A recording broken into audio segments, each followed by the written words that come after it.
আমন্ত্রণ দীপ্ত সন্ধ্যা সংবাদে আপনাদের সাথে আছি আমি ইয়াসমিন সুমনা। শুরুতেই সংবাদ শিরোনাম। দেশজুড়ে চলছে জ্বালানি তেলের সংকট, পাম্পগুলোতে হাহাকার, দীর্ঘ লাইন। ট্রাম্প বিরোধী বিক্ষোভে উত্তাল যুক্তরাষ্ট্র, লস অ্যাঞ্জেলেসের সহিংসতা, গ্রেফতার। 1 এপ্রিল শুরু হচ্ছে এফসি অনূর্ধ্ব 20 নারী এশিয়ান কাপ, প্রস্তুত বাংলাদেশ।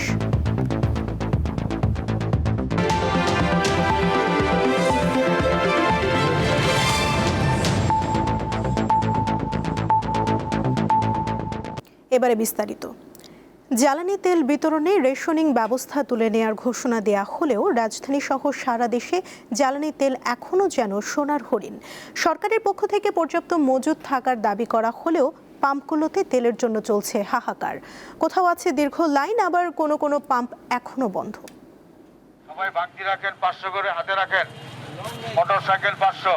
দেশে প্রায় 1 মাস ধরে চলছে জ্বালানি তেলের সংকট। গাড়ি ও মোটরসাইকেলের এই দীর্ঘ লাইনই বলে দিচ্ছে সংকট কোন পর্যায়ে।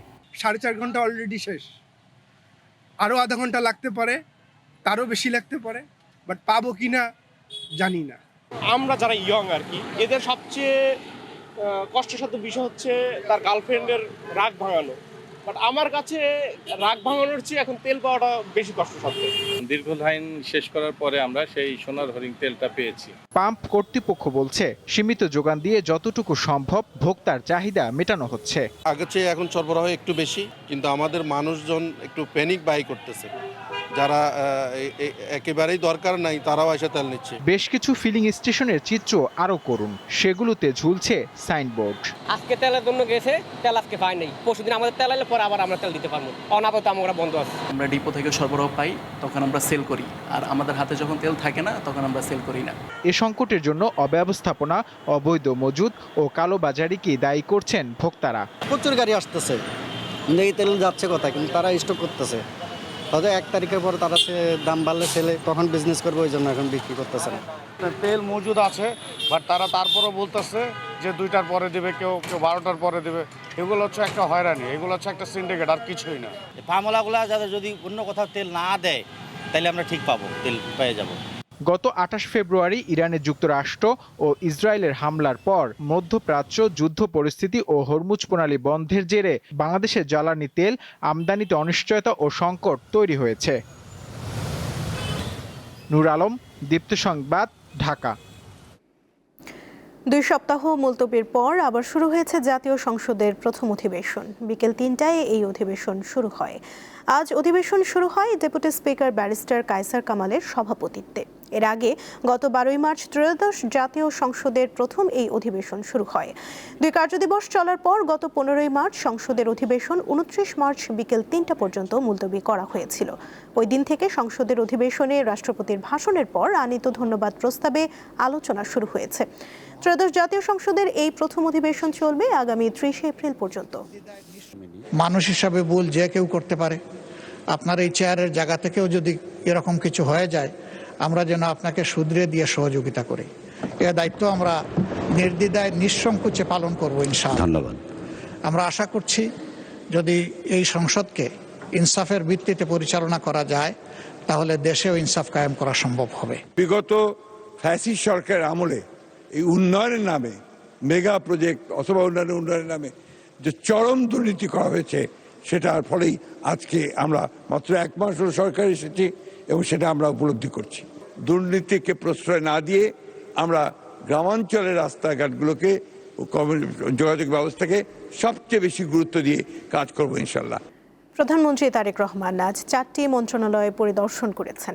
সকালে সচিবালয় মন্ত্রিপরিষদ বিভাগে নিজ দপ্তরে প্রবেশের আগে বিদ্যুৎ, জ্বালানি ও খনিজ সম্পদ মন্ত্রণালয়, মহিলা ও শিশু বিষয়ক মন্ত্রণালয়, স্বাস্থ্য মন্ত্রণালয় এবং গণপূর্ত মন্ত্রণালয় পরিদর্শন করেন তিনি। এ সময় প্রধানমন্ত্রী মন্ত্রণালয় সংশ্লিষ্টদের সঙ্গে কথা বলেন এবং তাদের কাজের খবর নেন। আলোচিত সাবেক সেনা কর্মকর্তা মাসুদ উদ্দিন চৌধুরী ও শেখ মামুন খালেদকে গ্রেফতার দেখিয়ে আন্তর্জাতিক অপরাধ ট্রাইব্যুনালে হাজির করার নির্দেশ দেওয়া হয়েছে। আজ প্রসিকিউশনের আবেদনের পরিপ্রেক্ষিতে ট্রাইব্যুনাল এই আদেশ দিয়েছে। এই 2 অবসরপ্রাপ্ত লেফটেন্যান্ট জেনারেল মানবতা বিরোধী অপরাধ করেছেন বলে আদালতকে জানিয়েছেন চিফ প্রসিকিউটর আমিনুল ইসলাম। 2007 সালের 11 জানুয়ারি পরবর্তী সেনা সমর্থিত তত্ত্বাবধায়ক সরকারের সময় বেশ প্রভাবশালী ছিলেন মাসুদ উদ্দিন চৌধুরী। 1-11-এর পরে আরও যে কয়েকজন সেনা কর্মকর্তা আলোচনায় ছিলেন তাদের অন্যতম শেখ মামুন খালেদ। দুজনেই লেফটেন্যান্ট জেনারেল হিসেবে সেনাবাহিনী থেকে অবসরে যান। আওয়ামী লীগ সরকার ক্ষমতায় এসে মাসুদ উদ্দিনকে অস্ট্রেলিয়ার হাই কমিশনার নিয়োগ দেয়। 2018 সালে জাতীয় পার্টির টিকেটে তিনি ফেনী থেকে সংসদ সদস্য নির্বাচিত হন। চলতি বছরের 23 মার্চ মধ্যরাতে মাসুদ উদ্দিনকে গ্রেপ্তার করা হয়। দুদিন পর গ্রেপ্তার করা হয় ডিজিএফআই এর সাবেক মহাপরিচালক শেখ মামুন খালেদকে। রবিবার আন্তর্জাতিক অপরাধ ট্রাইব্যুনাল 2 অবসরপ্রাপ্ত লেফটেন্যান্ট জেনারেল মাসুদ উদ্দিন চৌধুরীকে জুলাই অভ্যুত্থানের সময় ফেনীর একটি হত্যা মামলায় গ্রেপ্তার দেখানোর আদেশ দেয়। একই আদালত অবসরপ্রাপ্ত লেফটেন্যান্ট জেনারেল শেখ মামুন খালেদকে গুমের মামলায় গ্রেপ্তার দেখানোর আবেদন মঞ্জুর করে। তাদেরকে 7 এপ্রিল ট্রাইব্যুনালে হাজির করতে হবে। প্রসিকিউটরের কার্যালয় থেকে আমরা ট্রাইব্যুনাল 2-এ দুইজনকে শোন অ্যারেস্ট করার জন্য আমরা আবেদন করেছি। ট্রাইব্যুনাল 2 আমাদের বক্তব্য শুনে আগামী 7/4/2026 তারিখে 10:30টায় জেল কর্তৃপক্ষকে এই দুইজন আসামিকে ট্রাইব্যুনালের সামনে হাজির করার জন্য নির্দেশনা দিয়েছেন। এ দুই সেনা কর্মকর্তা 1-11 ও আওয়ামী লীগের শাসনামলে মানবতা বিরোধী অপরাধের সঙ্গে যুক্ত ছিলেন বলে জানান চিফ প্রসিকিউটর। মাসুদ উদ্দিন চৌধুরী এবং মামুন খালেদ দুইজনের বিরুদ্ধে 1-11-তে অনেক অমানবিক বা মানবতা বিরোধী অপরাধ আছে।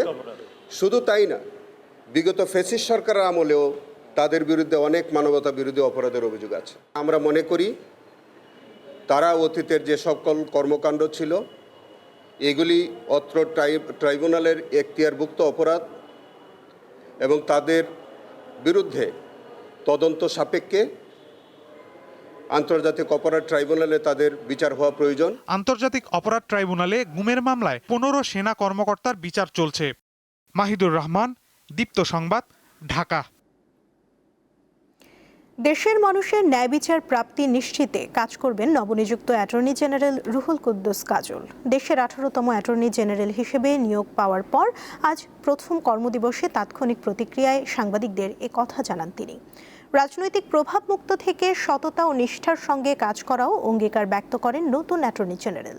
কোনো ভুয়া ও অপতথ্য যাতে প্রচার না হয় সে বিষয়ে সাংবাদিকদের পেশাদারিত্বের ভূমিকা বজায় রাখার উপর গুরুত্ব দিয়ে রুহুল কুদ্দুস কাজল বলেন, গণমাধ্যম কর্মীদেরও তার পক্ষ থেকে সব ধরনের সহযোগিতা করা হবে। ব্যক্তিগতভাবে বিএনপির আদর্শ ধারণ করলেও দায়িত্ব পালনে দলীয় বিষয় বিবেচনা করা হবে না বলে প্রতিশ্রুতি দিয়েছেন তিনি। আমি একটা রাজনৈতিক দল, তার আদর্শিক অবস্থান আমার সবসময় ছিল, কিন্তু অ্যাটর্নি জেনারেল হিসেবে দায়িত্ব পালন করার ক্ষেত্রে আমার কোনো রাজনৈতিক আদর্শ আমাকে প্রভাবিত করবে না। আমি সম্পূর্ণভাবে রাষ্ট্রের অ্যাটর্নি জেনারেল হিসেবে নিযুক্ত হয়েছি। আমি রাষ্ট্রের স্বার্থে, রাষ্ট্রের কল্যাণে, রাষ্ট্রের পক্ষে সবসময় কথা বলে যাব। অবৈধভাবে গ্রিস যাওয়ার পথে মারা গেছেন সুনামগঞ্জের 3 উপজেলার 10 যুবক। ভূমধ্যসাগরে পথ হারিয়ে খাবার ও পানির অভাবে প্রাণ হারান তারা। নিহতদের মধ্যে জগন্নাথপুরের 5 জন, দিরাইয়ের 4 জন এবং দোয়ারাবাজার উপজেলার বাসিন্দা 1 জন। আমার খালি এক বয়স দিছিল যাইবার পরে আবার হয়েছে আমার লাগালি দোয়া কইর। হায় রে সায়াক রে। ছেলের মৃত্যুর খবরে দিশেহারা সুনামগঞ্জের জগন্নাথপুরের নিহত শায়েখ আহমেদের বাবা মা। যে কোনো পথে উন্নত দেশে পাড়ি জমানোর স্বপ্নে বিভোর ছিলেন শায়েখ। বাবা মায়ের আপত্তি ডিঙিয়ে বিদেশ যাওয়ার নেশাই কাল হলো তার। আমি তোরে নানা করছি, আমি দিতাম না রে, আমার মারিলিতে দর ধাক্কা মানুষের মার কুর লগল না কালি করছে দলালে, এটা দলা লগল তোর গ্রেফতার করা যায় না নি। টানা 6 দিন ভূমধ্যসাগরে থাকার পর খাবার পানির অভাবে মৃত্যু হয়েছে শায়েখের।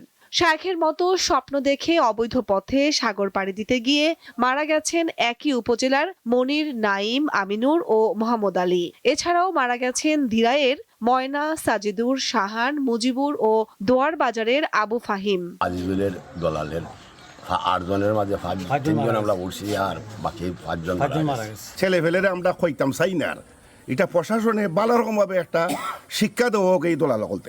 এসব মৃত্যুর খবর যাচাই বাছাই শেষে আইনানুগ ব্যবস্থা নেওয়ার কথা জানিয়েছে জেলা প্রশাসন ও পুলিশ।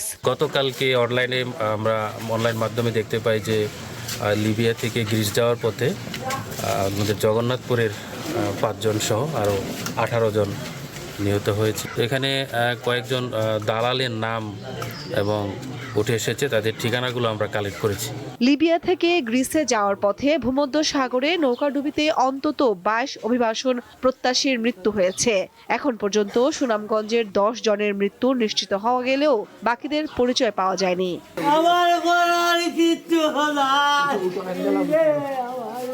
কামরুন নাহার, দীপ্ত, বার্তাকক্ষ।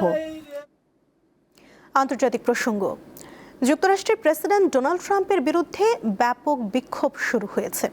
স্থানীয় সময়ে শনিবার Washington DC, new York, Los Angeles সহ দেশটির প্রায় সব বড় শহরেই নো কিংস শিরোনামের আন্দোলনে হাজার হাজার মানুষ অংশ নেয়। ইরানের যুদ্ধ, কেন্দ্রীয় অভিবাসন আইন কার্যকর এবং জীবনযাত্রার ক্রমবর্ধমান ব্যয়ের প্রতিবাদে এই আয়োজন বলে জানান বিক্ষোভকারীরা। লস অ্যাঞ্জেলেসে বিক্ষোভ চলাকালে সহিংসতার ঘটনা ঘটেছে। বিভিন্ন শহরে বেশ কয়েকজন বিক্ষোভকারীকে গ্রেফতার করা হয়েছে। যুক্তরাষ্ট্র ইসরায়েলের সাথে চলমান যুদ্ধ বন্ধে নতুন শর্ত দিয়েছে ইরান। বিশ্বের অন্যতম গুরুত্বপূর্ণ সামুদ্রিক পথ হরমুজ প্রণালীর ওপর নিজেদের পূর্ণ সার্বভৌমত্বের স্বীকৃতি চাইছে তেহরান। একই সঙ্গে এই নৌপথ ব্যবহার করা জাহাজগুলো থেকে নিয়মিত টোল নিয়ে বছরে কয়েকশো কোটি ডলার আয়ের পরিকল্পনা করছে দেশটি। এদিকে ইসরায়েলের রাজধানী তেল আবিবে ইরানের ক্ষেপণাস্ত্র হামলায় 1 জন নিহত হয়েছে। পাশাপাশি ইরানের ছোড়া আরেকটি ব্যালিস্টিক ক্ষেপণাস্ত্র ইসরায়েলের এশতাউলে সরাসরি আঘাত হানলে ব্যাপক ক্ষয়ক্ষতি হয়। খেলার খবর। এফসি অনূর্ধ্ব-20 নারী এশিয়ান কাপের আগে থাইল্যান্ডে প্রথম আনুষ্ঠানিক অনুশীলন করেছে বাংলাদেশ দল। 1 এপ্রিল থেকে থাইল্যান্ডে শুরু হচ্ছে এফসি অনূর্ধ্ব-20 নারী এশিয়ান কাপ। টুর্নামেন্টে বেশ কঠিন গ্রুপে পড়েছে বাংলাদেশ। এই গ্রুপে স্বাগতিক থাইল্যান্ড ছাড়াও বাংলাদেশের প্রতিপক্ষ শক্তিশালী চীন ও ভিয়েতনাম। উদ্বোধনী দিনেই থাইল্যান্ডের বিপক্ষে ম্যাচ দিয়ে মিশন শুরু করবে বাংলাদেশ দল। এরপর 4 এপ্রিল চীন এবং 7 এপ্রিল ভিয়েতনামের মুখোমুখি হবে বাংলার মেয়েরা। এশিয়ান কাপের শীর্ষ 4 দল সরাসরি বিশ্বকাপের টিকিট পাবে। দীপ্ত সন্ধ্যার সংবাদ শেষ করার আগে শিরোনামগুলো জানিয়ে দিচ্ছি আরও একবার। দেশজুড়ে চলছে জ্বালানি তেলের সংকট, পাম্পগুলোতে হাহাকার, দীর্ঘ লাইন। ট্রাম্প বিরোধী বিক্ষোভে উত্তাল যুক্তরাষ্ট্র, লস অ্যাঞ্জেলেসে সহিংসতা, গ্রেফতার। 1 এপ্রিল শুরু হচ্ছে এফসি অনূর্ধ্ব-20 নারী এশিয়ান কাপ, প্রস্তুত বাংলাদেশ।